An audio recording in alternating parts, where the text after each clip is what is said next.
Hello, everyone. Welcome back to DevDive Side Table. It's me, it's Steve, and we're back here with another edition of DevDive Side Table, a conversational podcast where we take a deep dive into the world of indie tabletop gaming development and all kinds of things indie tabletop gaming, which is a little different on this here version of Side Table because we have a different type of guest, I would say, but someone just as important to tabletop gaming, at least to me, especially in the TTRPG space. On this week's show, we have Patrick Rami, owner and founder of Lethal Shadows, a premium miniatures one-stop shop, and kind of my new favorite mini company. So, welcome to the show, Patrick. How you doing, bud? Hey, thanks for having me, man. Yeah. Good. We crossed paths at PAX Unplugged. I had visited your booth in previous iterations of PAX, whether it was Unplugged or otherwise. And I've always been drawn to your booth and everything you guys do. But I never really understood what it was that Lethal Shadows did outside of just having really awesome miniatures. Like, I didn't realize everything involved in getting to that point. So why don't you just tell everyone what is Lethal Shadows from soup to nuts? Yeah, so, kind of a small tour through the history of Lethal Shadows. We started just making minis for our own table. We started making minis for our own D&D game at home. Felt that there was kind of a lack in both quality and just like exotic minis available for various things that we wanted to have at our table. So I just got into it, started playing for ourselves, right? Started toying around. And from there, we grew into making something pretty badass and folks wanted to buy it. And so we kind of went down that rabbit hole of how do we make it official? How do we start selling it? How do we start creating a product that we can bring to everyone's table that wanted to have a kind of an elevated experience? And from there, same thing kind of happened again, right? We did it with minis. That was great. And then I kept hearing folks say, I really wish we had a better brush. I really wish we had different paints. I really wish we had this or that. And we've blossomed into those adjacent worlds where now we have dice. Now we have our own brush. Now we have our own paint line. Now we have our own resin available. So the number one question we got is, what resin do you use, right? And it feels like a cop out to say, oh, we would blend our own, and it's like, well, that's such a cop out answer. It's like, no, really, we blend our own. So people begged for us to bottle it and sell it, and now we do. So we've got a lot going on, but always with miniatures at our core. It's incredible because you have to see the product in person, I think, to really understand what sets it apart from some of the other miniatures out there. Like if you're on TikTok, let's say, not necessarily TikTok shop, but if you're just on TikTok and you see people who are designing and printing their own minis and, they do have a shop or whatever somewhere, maybe an Etsy or something that they're selling minis, and you're like, oh, that's somebody who wants to make minis, sell them to people. That's one thing. And just kind of like a little side thing is PAX used to have a lot more minis. Like it's way down. I don't know if that's just because so many people are able to download STLs, print stuff themselves now, but and maybe the market isn't as hungry as it used to be in PAX Pass. Like there used to be bins where you could just, like, pay $1 and like dig your hand in and pick out a bunch of minis like from like little things. That seems to have gone away, but seeing your stuff up close, man, like it's scary. I wish I had one on me. It's actually in my paint station ready to get painted. But like the actual detail that you're able to get and achieve on that it is really amazing. And it doesn't surprise me that you would blend your own resin. It wouldn't surprise me that you would look at something and say, well, we can do it better. Let's do something that is our quality, our standard, something we want to play with, something we want to be proud to, to sell to others. It really is an incredible product to have up close. So developing your own resin, right? Obviously the choice to do that is there are some really cheap resins out there, right? I mean, straight up, I've seen resin that just they don't hold up like like others, right? What what was that process like? Because you're not a chemist, right? Like you're you're Yeah, not no, someone that not like by trade. I've learned some through this process, but not by trade. So yeah, it was a long road, and I know enough to know where I'm out of my depth and where I can lean on people for their strengths, right? So I was able to work with an amazing team of folks that are chemists that do know the additive manufacturing world at a high level, that do produce resin for aerospace and defense and all these crazy industries that are wildly out of our reach, right? These are right. bottles that are, a liter for $1,200. Wow. And Okay. it's just like, that's an insane amount. But I always approach this from the our hobby is worthy, right? Mantra. Like our hobby is worthy of better quality products, of better quality tools, and raw materials, right? Like resin. So yeah, I'm not going to use a $1,200 a liter bottle of resin that you would use in the aerospace or defense industry. However, maybe there's characteristics or additives that can be learned, or manufacturing processes that can be learned from that and that don't cost as much to implement, to improve. And I learned an absolute ton from that. And we've applied it in our resin, in our manufacturing process, in our handling process, in our post-processing process. And I'm very excited with what we brought out. To be completely honest with you, I expected to bring it to market, and I expected folks to get their hands on it and be like, "Oh, I love it, but I'd love to change this, I'd love to change that." So I was always expecting to have this be a version one, and then a year later we would have a version 2.0 and the whole nine. And honestly, there's I have no feedback on that saying I need it to be more this, I need it to be more that, right? Because it's like a tripod. You've got price, you've got quality, print quality, and you've got durability. And so whenever you raise one of those, you're likely going to raise price as well or lower the other, right? And so once you talk to folks one on one and you're like, hey, all right, yes, I can make it more durable, but it's going to be a little more rubbery. So you're going to have a little less detail and a little bit higher cost and higher difficulty to print with.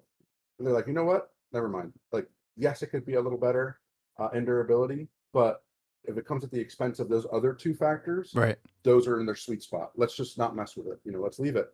So it's come back to, wow, this is perfect for what we can do now, right? Technology is always evolving. I'm not saying that Yeah. next year we won't have a better process or a better additive or a better price point Right. on a certain component that we can improve upon, but I'm impressed at there being like no immediate iteration needed because it's at such a great level now. Um, Yeah. You yeah. actually answered one of my next questions, which was like what makes a resin a good resin? Like, Yeah.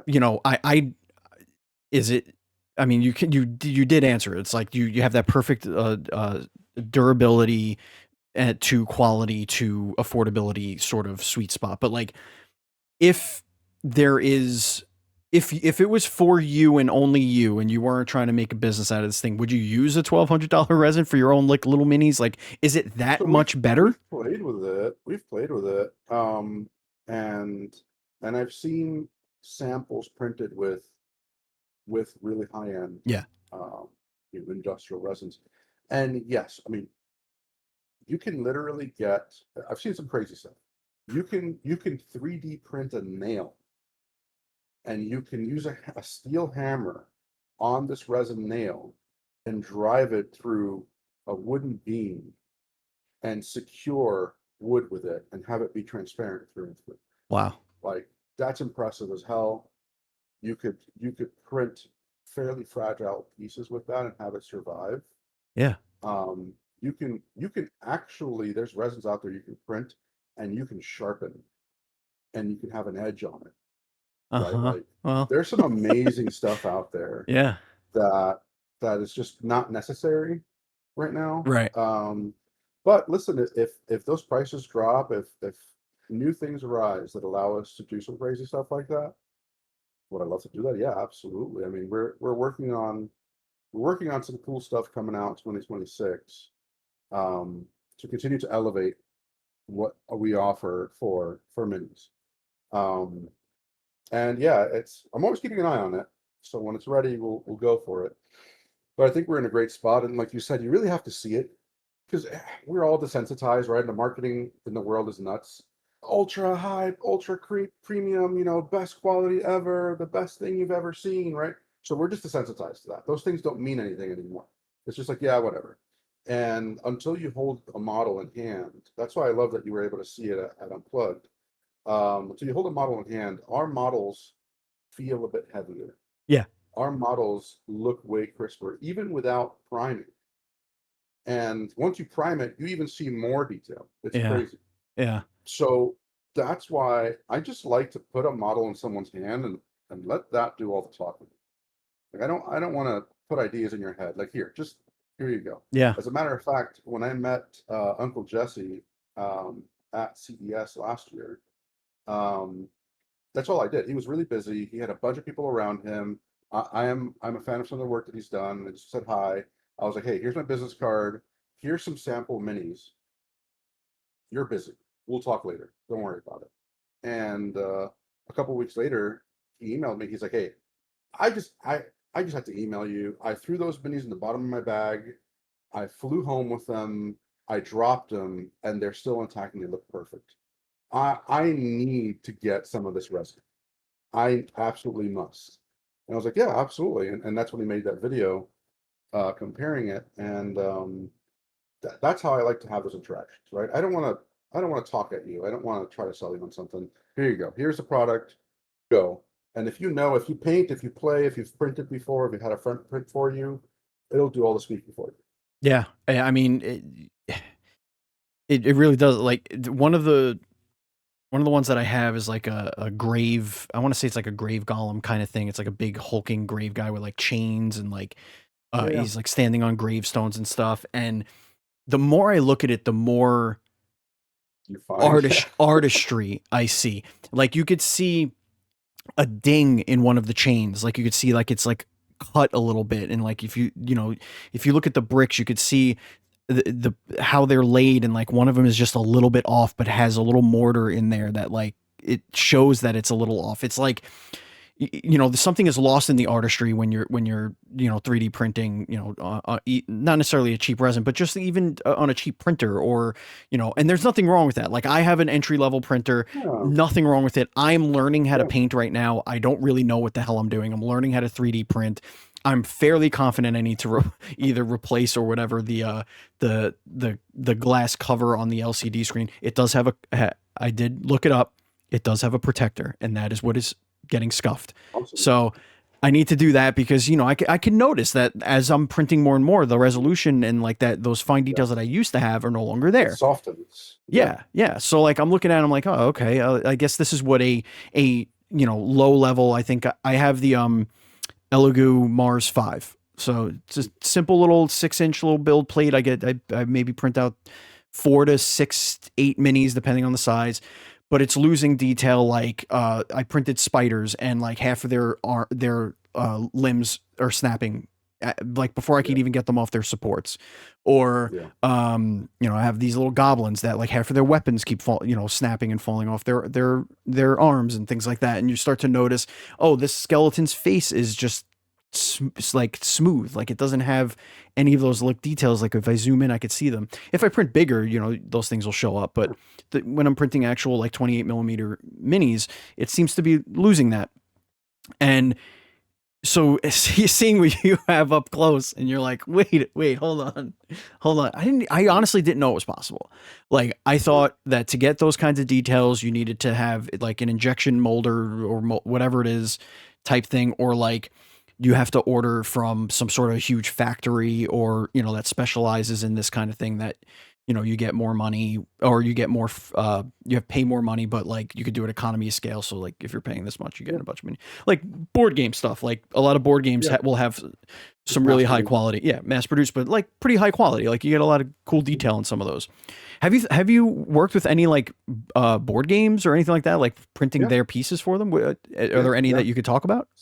So we do that. That's one of the things we do for businesses. We have worked with board games and now some TCGs that want to have minis Oh, cool. for theirs. Like for example, we worked with Alpha Clash.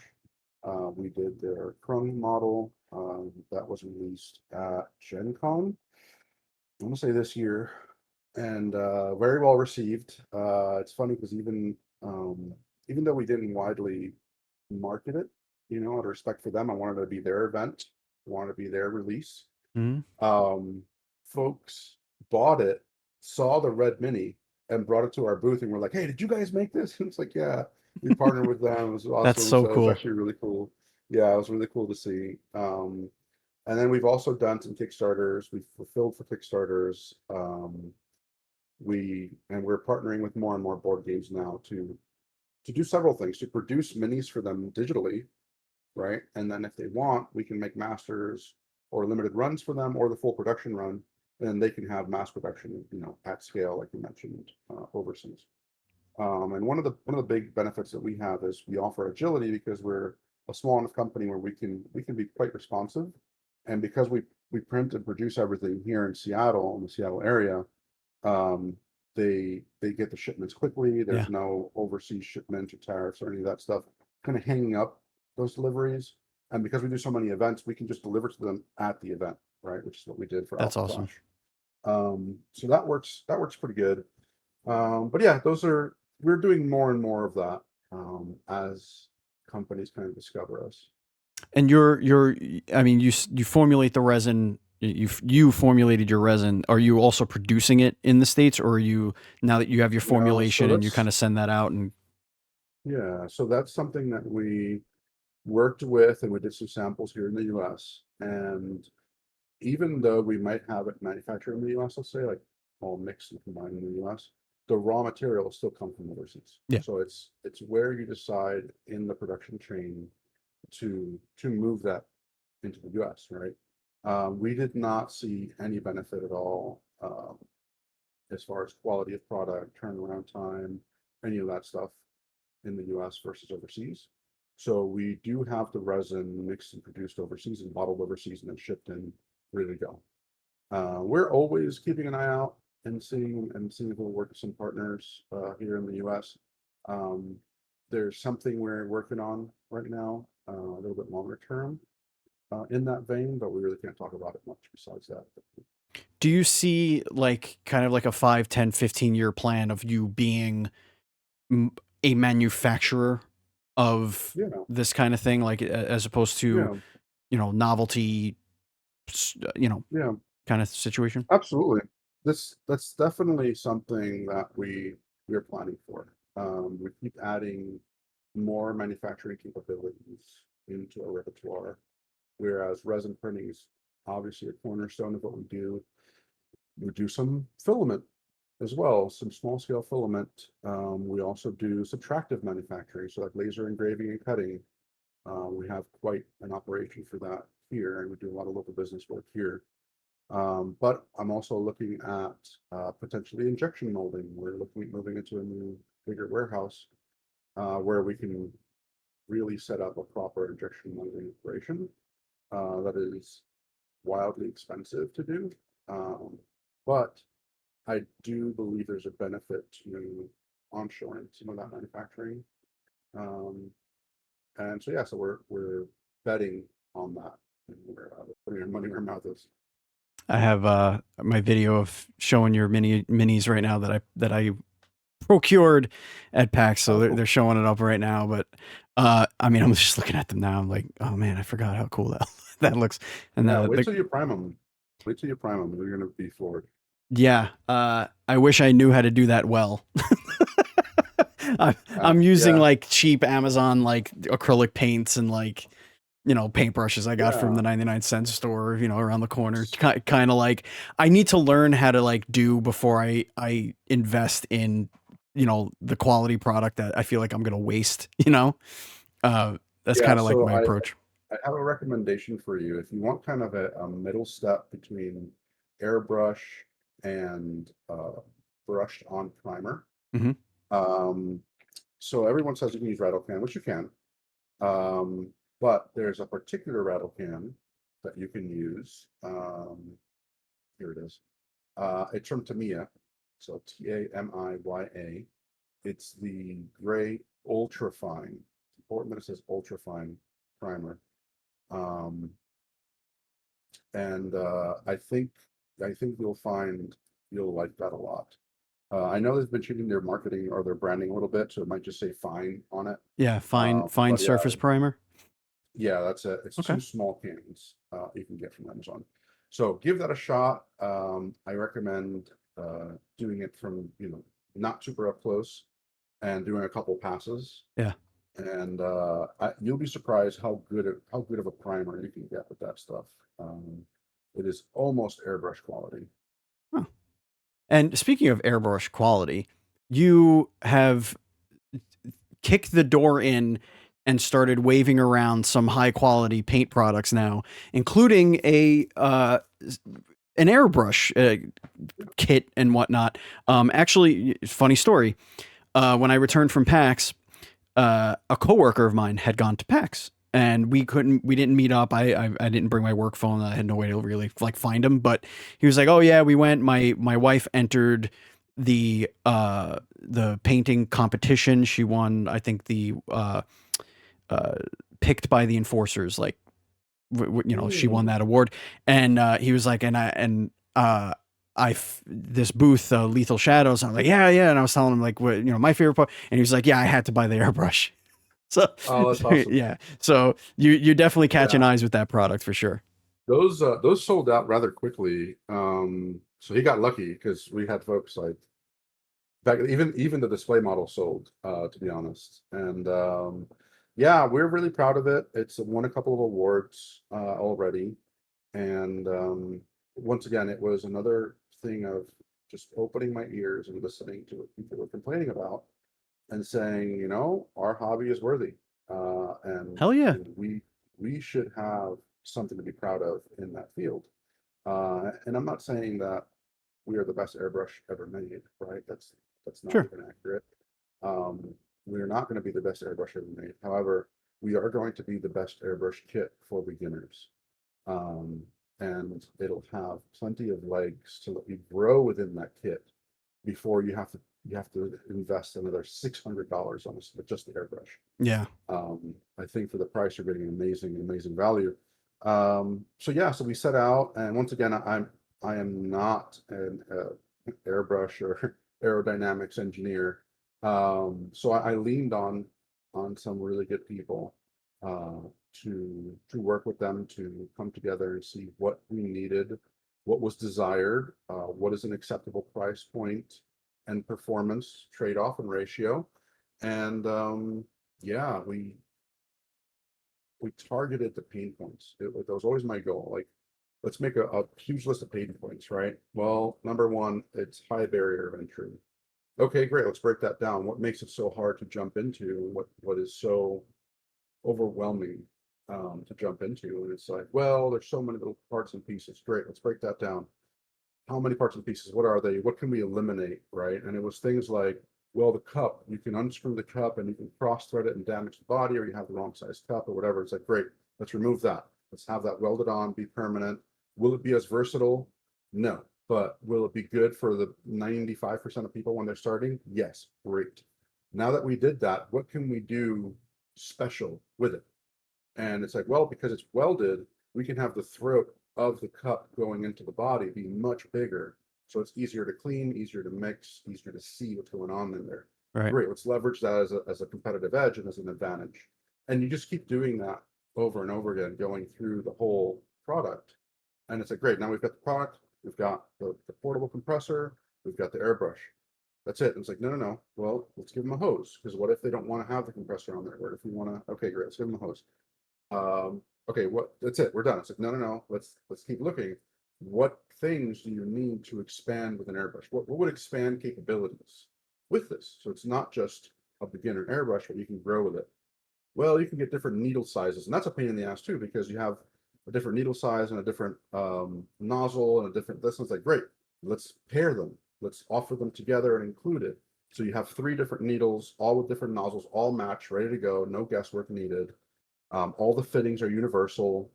And they're like, okay, well, that's it. Let's just package that. And it's like, no, well, let's keep going. What are the other pain points after people start using it, right? And it's like, well, you've got to clean it. You've got to keep it clean. That's the secret to a good airbrush is keep it clean. If you keep it clean, it'll perform for you for a very long time.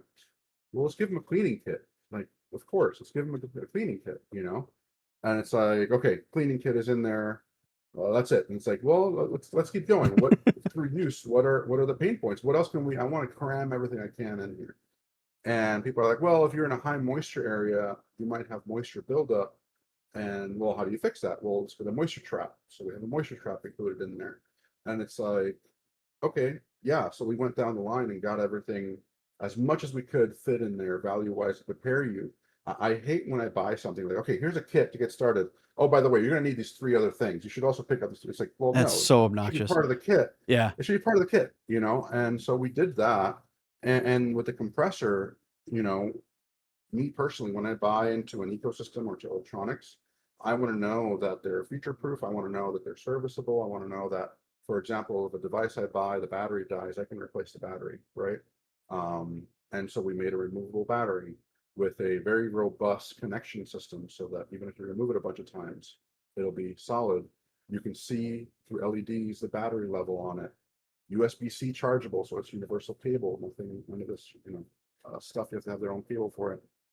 And one of the hardest things was being able to charge it while it's in use, and that gives you kind of infinite runtime, That is right? such a thing that you wouldn't think of unless you You use really, it, yeah, unless you do it. No, unless you ask the questions, right? Like yeah. I can't tell you how many times I'm using this stupid thing to clean off my keyboard or my desk. And I'm like, Mhm, what? mhm. It's dead. Why can't I just, I have 40 Yes, USB-Cs at my desk. Why yes, can't I just plug it in, just suck yes, up the pieces of yes, paper and move on with my exactly. life? Well, it's a special circuit you have to take into account. It costs a little more testing, and it's like, great, let's do it. Like, okay, so I'm gonna pay a few $100s extra just to do it on the kickoff, but it'll be so worth it for everyone that buys it down the road, right? So, um, I'm really proud of it. I'm really excited. Is it absolutely perfect? No. Is there things I would now, having seen it and used and gotten feedback? Yeah, there's things I would change, and we'll probably make a newer version, maybe a more experienced version. So you have a beginner's one, you have an intermediate one, maybe. We're working on some stuff.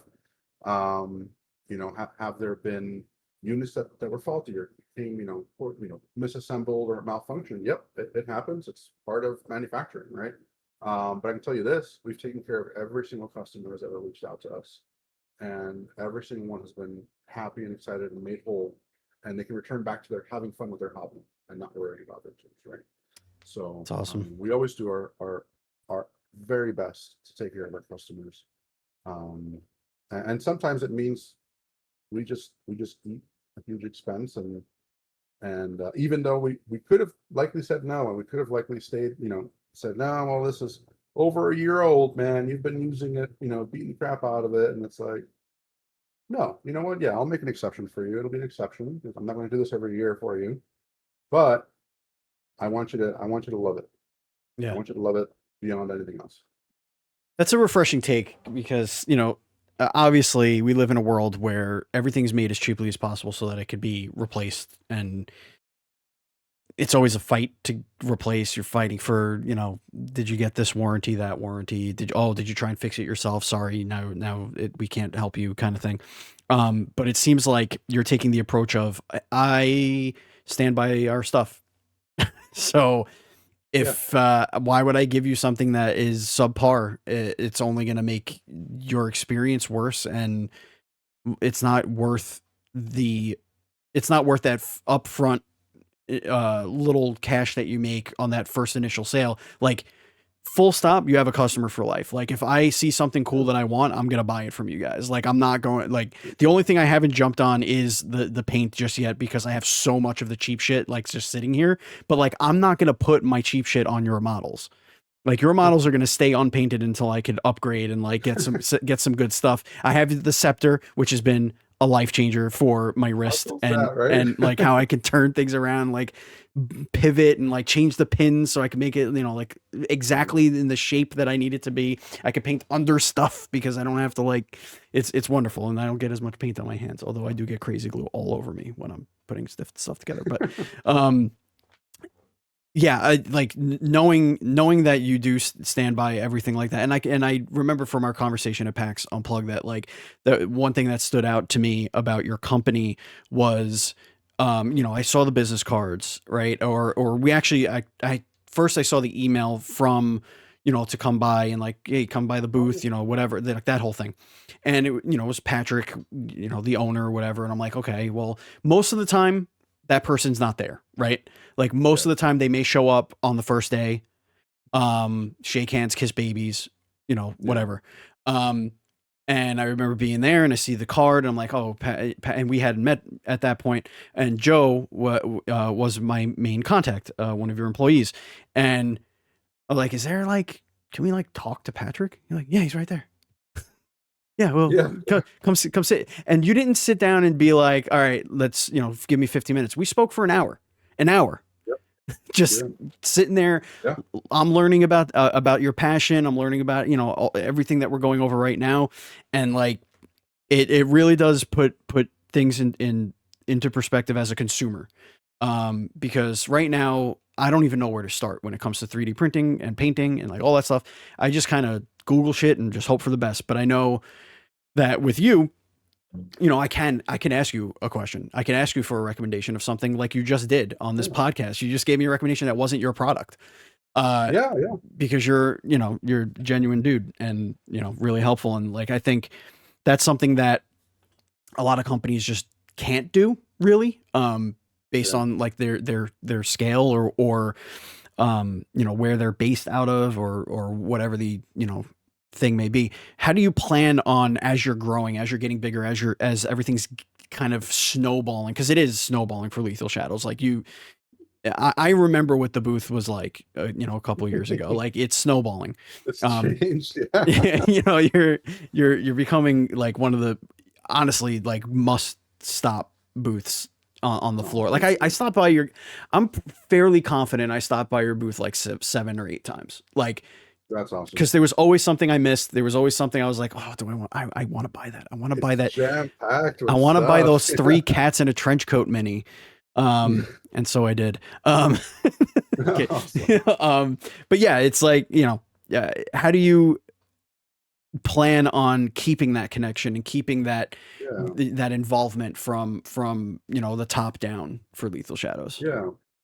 Yeah. So that I think everyone's used to think something being awesome, right? A company, a product, a service, and then it getting so big that it gets shitified, right? They outgrow Shitification of themselves. Yeah.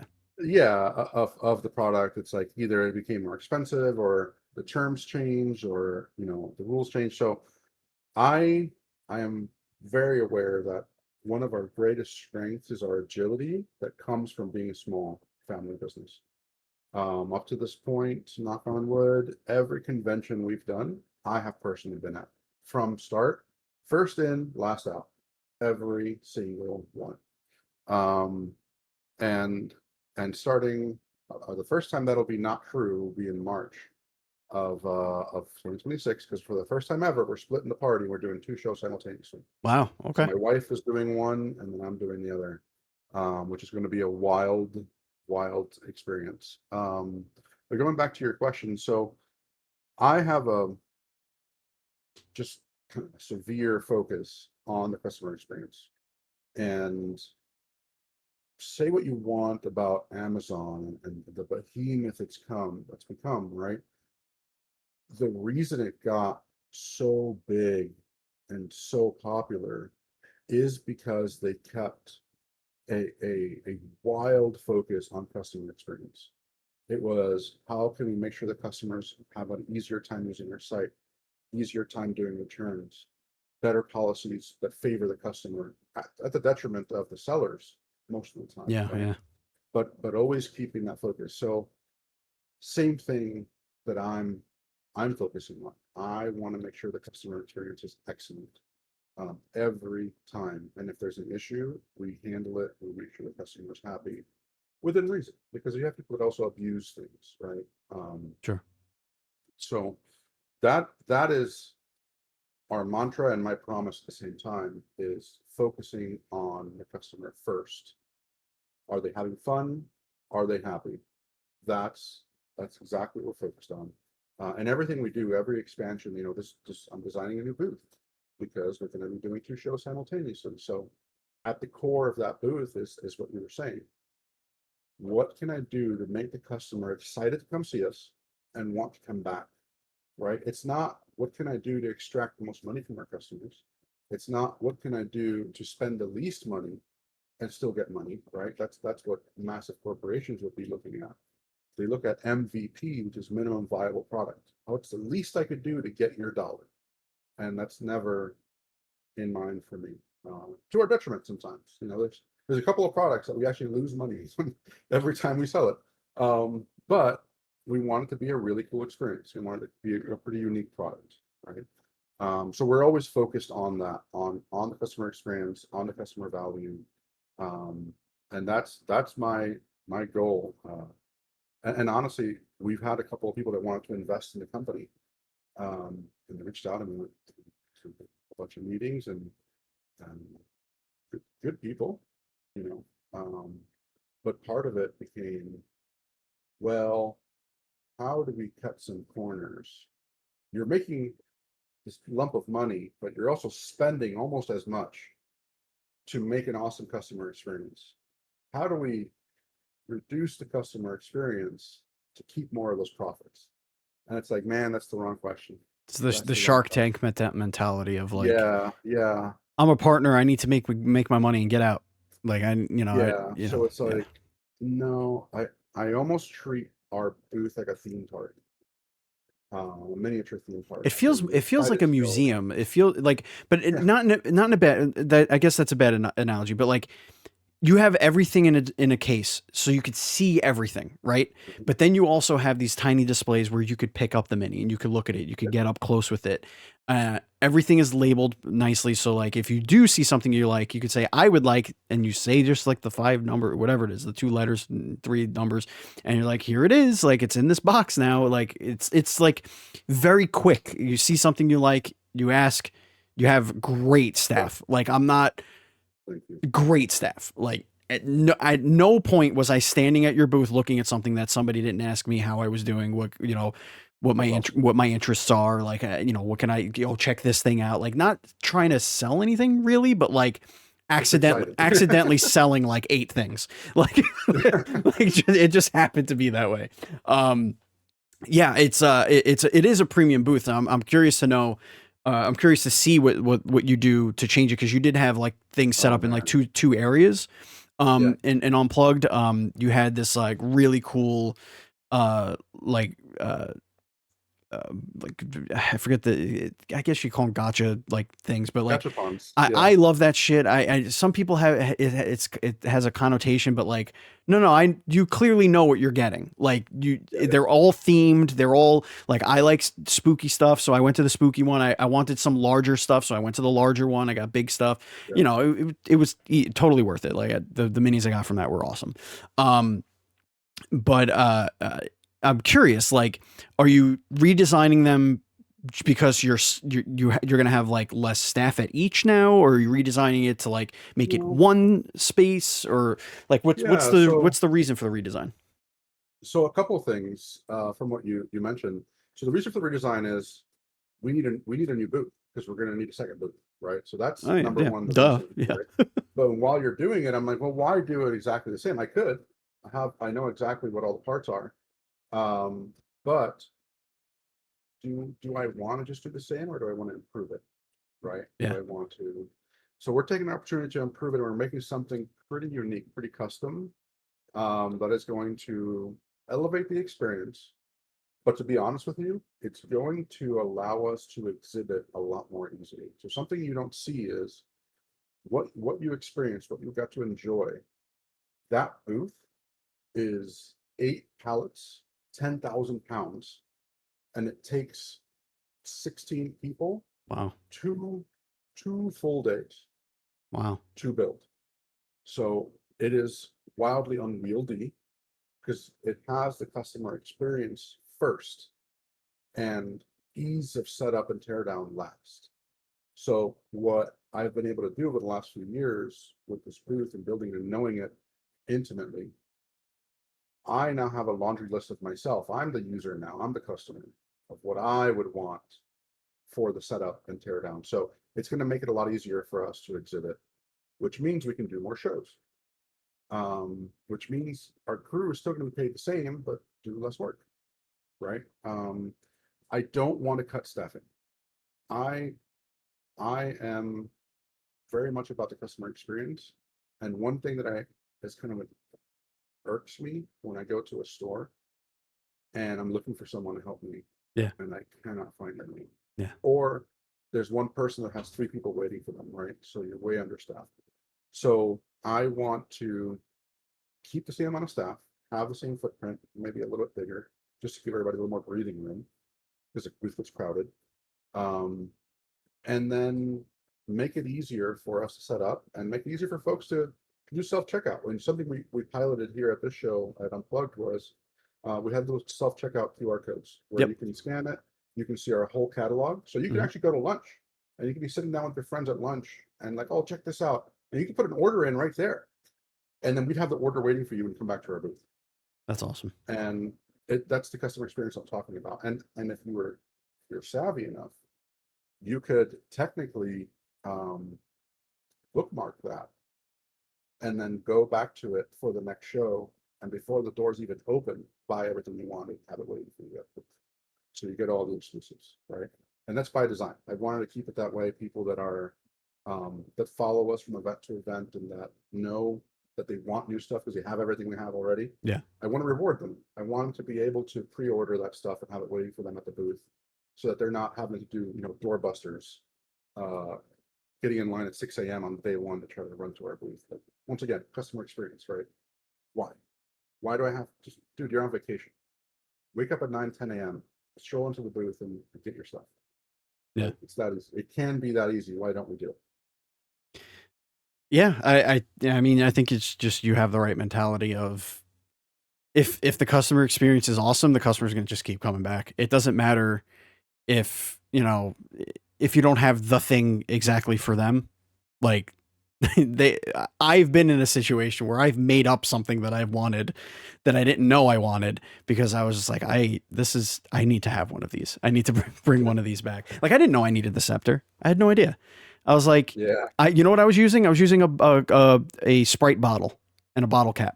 And I was putting them on the bottle cap and I was moving them around like this. And it's like, oh, I see. I could have something that it doesn't suck. Yeah, right. See, like our hobby is worthy, right? Like our hobby is worthy. Yeah. Yeah, like, oh man, this is super cool. I work hard for my money. I should have cool shit for my hobby that I love, right? Yeah. Like 100%. 100%. Why not? No, I love that. And I love that people react to it and they get excited about it. I get excited about it when they get excited about it, right? So like that, a lot of folks are like, man, exhibiting at shows is so draining. I'm so tired. I'm like, this is energizing as hell. I go home pumped. My body hurts. I'm physically beat, but I am emotionally and mentally pumped and excited and ready to rock and make more awesome stuff to get people excited. I would love to see a Lethal Shadows like brick and mortar, like start popping up in major cities. People ask us for that all the time. And trust me, I am so close to like pulling the trigger on that and just doing it. But I know business sense, right? Putting the business hat on. I know it's overhead. I know it's tough. And for game stores to survive, you have to sell 2 things. Every successful game store has to have 2 things. You've got to have Magic the Gathering and you've got to have Warhammer.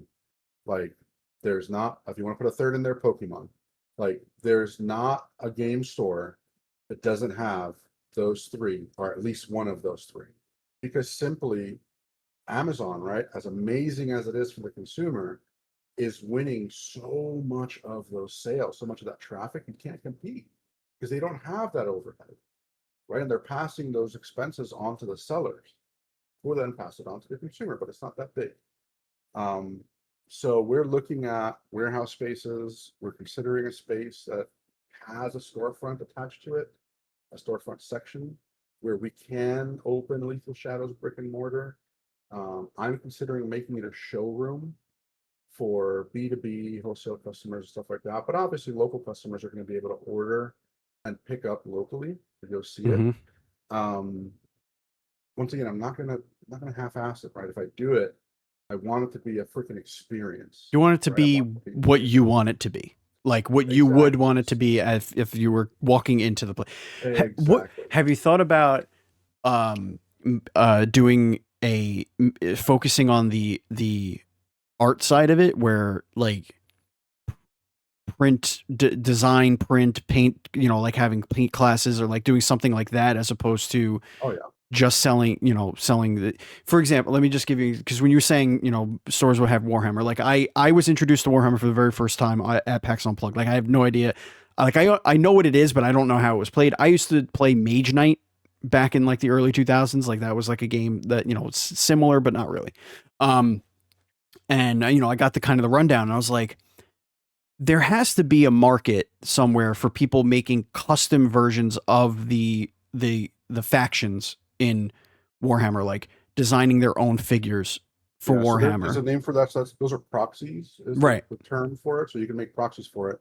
However, certain brands are extremely litigious, extremely litigious.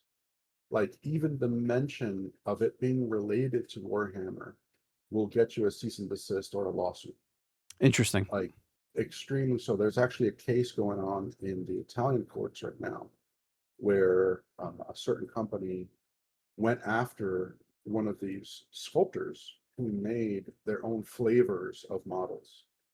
And they're usually these artists will fold and say, "Oh, I'm tiny, don't kill me, Right. you know, my bad." But this guy is like, no, they're asking me to sign over all of my designs, my livelihood, and this opens it up, makes it easier for them to do it to the next guy. Right. Right. So Right. he's standing up on his own two legs and asking the community for help with donations to fight this case so that it's a landmark case where no, you don't own giant shoulder pads and you don't own space marines. Like a marine in space is just a concept that's been around forever. Yeah. Um, so that that's a fight going on right now, and I see it from the business side. They have to be litigious to keep their IP strong, and I see it from the artist side. How much is enough for these companies, right? You're already a multi-billion dollar, international company. So that's a fight going on right now. It's And so so interesting. Like, doing proxies like that just opens you to have a big target on your back, right? who says that I couldn't use GI Joe, as my Space Marines? Yeah, as a placeholder. Yeah, You absolutely. know what I mean? So Absolutely. like, well, I'm thinking like, okay, I like this alien species, whatever. And again, folks, I'm ignorant to Sure. Warhammer. I'm just saying it's like an alien, whatever. But I really like the franchise Alien. I like xenomorphs. I like Yeah. that kind of design. Yeah. I want to replace all the guys to look like like the bull xenomorph and the queen and like the this and Yeah. the pup or whatever they're called. Like I Yeah. want all those, and then that's gonna be my army. Like I could totally see getting a license to print something like that at a brick and mortar and being like, design, Yeah. pay for the license, print your army. You could paint it Yeah. yourself. You could, take it, whatever, take it home. There's a lot of possibilities because you do so much of the big, like A to Z, Yeah. you know, part of it.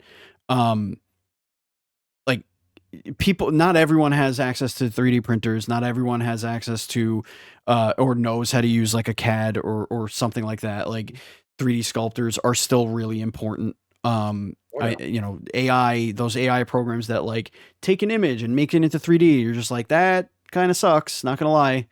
Kind of taking some of the you know heart out of art. um but you, from what I remember our conversation, you have artists that you Yeah. hire to do your modeling, and what do you see? I mean, you're not ignorant. You understand where AI is at this point. Like Oh yeah, you know what's happening. You oh yeah. got your finger on the pulse. How do you see Lethal Shadows combating, or at least staving off a the uh, enticement of getting something done cheaply, Yeah. and quickly, but Yep. also the stigma of it? Like there is, I guarantee you, at just using PAX again, I guarantee you that at least 100 people walked by and thought AI designed at least one of your models, just Yeah. because of that mentality of Yeah. like we can't Yeah. watch Yeah. a video about going, I don't know. Is it? Yeah. Yeah. Yeah. And that's the thing. I think that folks feel like they're drowning in a sea of AI right now. Yeah, And that's because a lot of folks are trying to stand in the water. And there's a tsunami coming. And they're like, all right, guys, everybody line up and hold your hands up and we're going to stop the tsunami. Right. And is it impossible for a wall of humans to stop a tsunami? I guess you would need a lot of humans, right? But realistically speaking, what you're doing is you're kind of drowning yourself. And and I don't agree with AI taking over people's jobs, right? And us losing that talent because it had to be trained on something. AI is right. not doesn't have the creativity to learn stuff on its own. So those folks need to keep their jobs and need to um, be able to make a living, right? Doing their passion, doing their having their tool set they've studied and learned for so long and honed for so long. I do believe that AI has some benefits, like in the medical field, right? The ability for AI to detect ailments is amazing, and the ability for AI to create or recommend uh, antibiotics or other medications, amazing, love it. Let's keep it there. The ability for AI to crunch numbers and find patterns and help do some office work, right? Amazing. Let's do that. The ability to use AI and reference super intricate legal documents, guides, requirements, right? Super useful. It can digest and spit it out, but even then you have to double check it, right? Of course, So yeah. I think that standing against all AI and fighting against all AI is only going to make us exhausted and weaken us from standing against specific use cases, right? Like, I don't think that we should use AI to generate miniatures, soup to nuts, right? Like, it's just not the way to do it. And But I remember you were talking to me that one of the things that I think you were toying with or like helping with, I forget exactly what it was, but AI being used to understand how to best support models that are being yeah, like with the three, like the actual support structures to keep the models from, because that is really difficult. Like it it's is. not, it's, I don't even think it's an exact science. Like it really depends. It's Yeah, model it's an to art. model It's to an art model of to its own. model.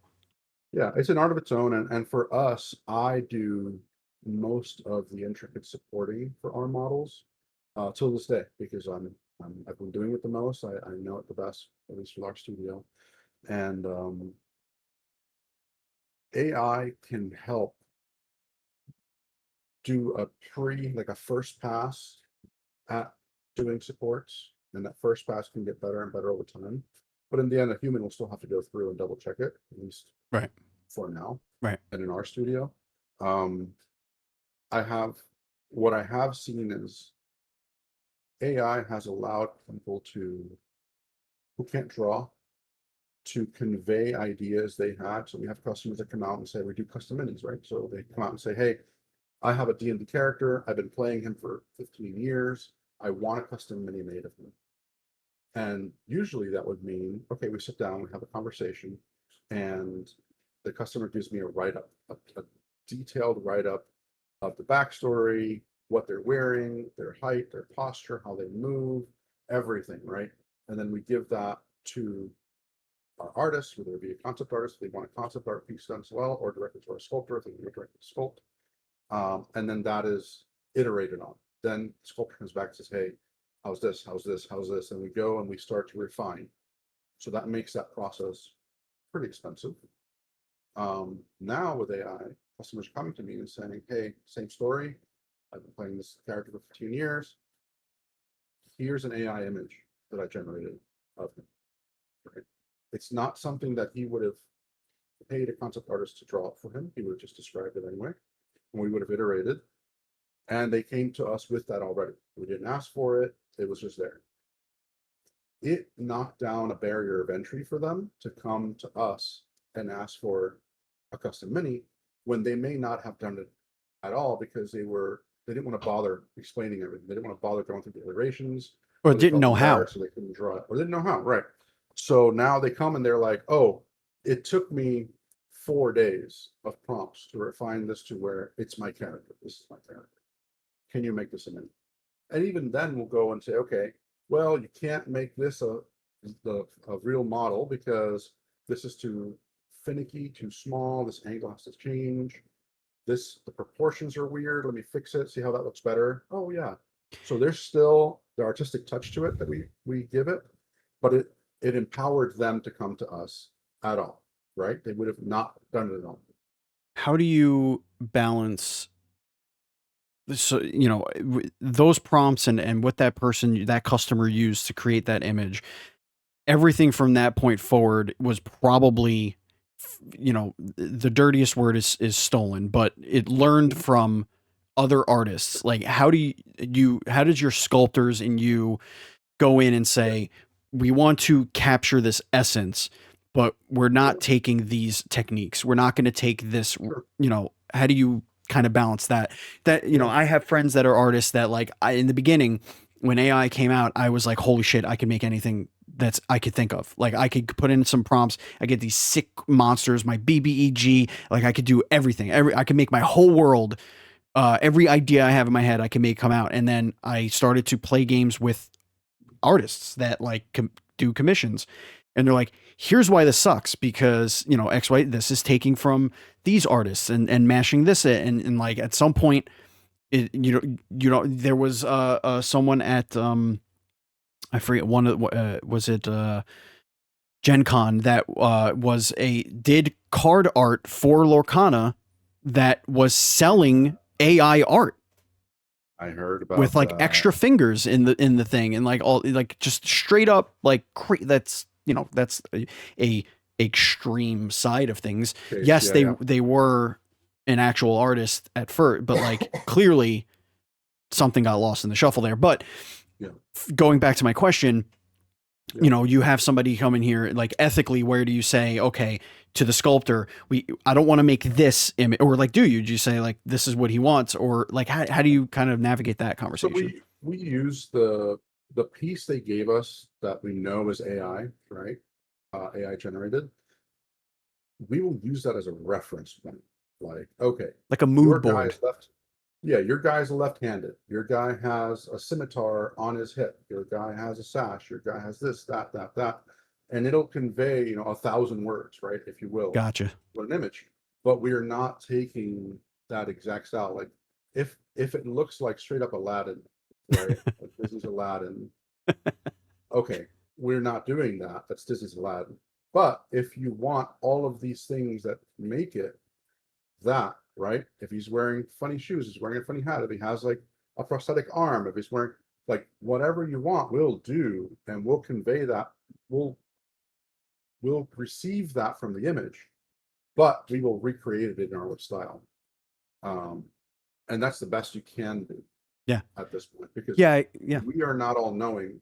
I can't say and look at it. Oh, the bell on his shoe is actually from so and so artist from their piece from Yeah. I years mean, ago. it's sourcing Like, there's from just, yeah, a billions of million art. things. Yeah. Billions. Exactly. And what makes it harder is that Adobe now has AI built into Yeah. Photoshop and Illustrator and everything else. So even if this customer hired a concept artist and they use the AI function within Adobe, that could be drawing from that, which I think is where some Right. artists are in trouble right now, because they're using it to do backfill, or they're using it to do background, or detail work on clothing, and it's literally taking the art from other artists. So this is exactly my point. If we sit here and we're like trying to stop a tsunami with our bare hands, right? It's not going to work. It's only going to exhaust us. However, we can make adjustments to our own work and how we work. If somebody gives me an AI piece and says, I want this sculpted 100% exactly like this in this style and whatever else, it's like, sorry, man, can't do. We don't know that this is sanitized. We don't know where this was trained from. We don't know. That opens us up to issues in the future. Or they have to sign a release saying that they made this or they had a commission or whatever else, that they own this and that they're taking all of the risk in that, right? From Yeah. a legal standpoint. So it's very tough to navigate. I will say this, much like when automobiles were coming out, right? And people were fighting against automobiles. And they were saying, think about all the people that are breeding horses. Think about all the stable hands. Think about all the cart and chariot manufacturers. Think about all of these industries that are going to go down, right? And it's like, yes, but that is progression. And should those people be left in the cold? Absolutely not. We should help them either continue to do their business for their natural life or help them, if they want to, learn other traits that they want to move into, right? But there was nothing that they could have done in history to stop the automobile from being unleashed and changing the landscape of the world. Same thing with black powder. When black powder was invented or discovered, right? If someone deemed it and said, no, that is evil, it's destructive, it's going to kill people, a whole nation, imagine a whole nation said, we will not partake in black powder. We won't use it, we won't touch it, we'll have nothing to do with it. How far behind do you think that nation would be Right. today? Right? So AI is coming. AI is going to be in everything. AI is going to be as prevalent as electricity is today. It's just a matter of fact. How do we make the best of it? How do we do it ethically? How do we shape it? Not stop it, but shape it. Yeah. Right? Let's shape it. Yeah. I think, I think you hit the nail on the head there. And when it comes to art, I think, doing it where, it's, I mean, it's always going to be a slippery slope with that. I mean, I could see, I see the artist point of view, obviously very, very intricately Yeah. and very, very emotionally. And I think using it as reference points is one thing. And I think that, you using it in that sense, and you have artists, right? An artist doesn't want to copy another artist anyway. So if you're giving this to your 3D artist, they're not going to be like, well, I'm not going to make that because I'm an artist. I want to make it my own. Yeah. Like I want to, We've put also my, we've also resketched it with some of our internal artists to do concept art. yeah. We've taken an eyepiece and resketched it in our own, just give the customer an idea like, hey, so look closer to this. Yeah. Move forward with it. But it's like once again shaping it, right? So like I didn't turn the customer away and say, no, absolutely not. Go away. I'm not going to take your money because then But you I'm redirect. Right. You reshape it. So yeah. Yeah, we shape the process and the workflow to be respectful of those artists and to continue to still do our work and exist. Yeah. All right. Is there anything that you want to tease for the next coming year over at Lethal Shadows? Anything you got that you want to, dangle in front of everyone, and then we'll say our goodbyes. So 2026 is going to be a year of growth, but also stability, stabilization of what we currently have, right? So what does that mean for an average person? You're going to see us at more shows. We're looking at doing potentially the maximum number of shows we'll do is 16, which is a huge amount of shows. We're going to be doing some smaller shows. So I want to, once again, keep the agility of a small business, right? With our big, amazing booth, it's hard to do smaller shows. So with this new booth design, I'm trying to make it modular so that we can kind of collapse it down and do a smaller local show, right? And reach more folks.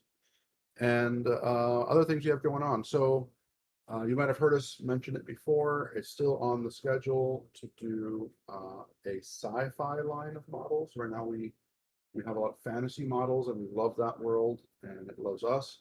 But a lot of people have been asking for sci-fi, and I love sci-fi, and we are actively working towards that. So we will be launching that. You saw a soft launch of our Lusty Shadows models. So we've got the naughty models available now, and they're going to be on our website hopefully soon, and we'll see more and more of that on the road. And then further down the road, if all goes well, we are working on a 3D printer. And what's the next thing people ask, right? What resin do you use, and what 3D printer do you use? And up to this point, we've just been making our own or severely modifying off-the-shelf units. So once again, we've partnered with some amazing people, and we're going to be working with them to make Shadows 3D printer. So stay tuned for that. But yeah, man, I'm extremely appreciative of this community. I literally could not do this without them, and I'm extremely grateful for our crew. As you saw at the shows, we have an amazing crew of people. It's very important to me, once again, customer experience, that the people drive the experience, right? I take care of the people take care of you. And so we fly our crew members in. If we find the right person, we're going to fly them in. We're going to put them up, we're going to pay them, because they're going to be the best fit for our experience, versus trying to find free volunteers in the area. Don't house them, don't feed them, don't pay them, right? That's not. Why would they care? Why, exactly. Why would they care? Like, exactly. yeah. So that's another big expense for us. We fly people around, but we have amazing people. We found some. You really do. Like I had mentioned it, you know, in the middle of the show here. Like your staff is incredible, super personable. I felt like I was talking to friends, like at the table. It was really awesome. Genuinely excited. Genuinely excited about the product, about the game, about your game, about your experience, about my getting into the hobby. Like, just I'm like, I'm brand new, and they're like super excited. Like, you know, genuinely, I mean, unless you train them with, like, you know, giving them a spike to the eye, and like, you know, Clockwork Orange, like, be nice, watch these watch these customer service videos. No, it was great, man. Yeah, we're so fortunate, and so thank you to the community. Thank you to our crew members. We cannot wait to make 2026 the best year yet for Little Shadows, and bring more of what we love in the hobby to our tables. Our hobby is worthy. We are worthy. Let's have some fun. Awesome.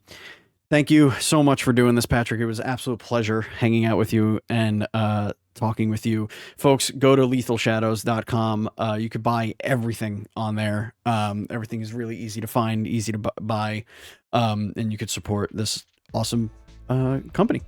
That's it for us here at DevDive Side Table. Thank you so much for watching. Thank you for listening. And as always, please be excellent to each other.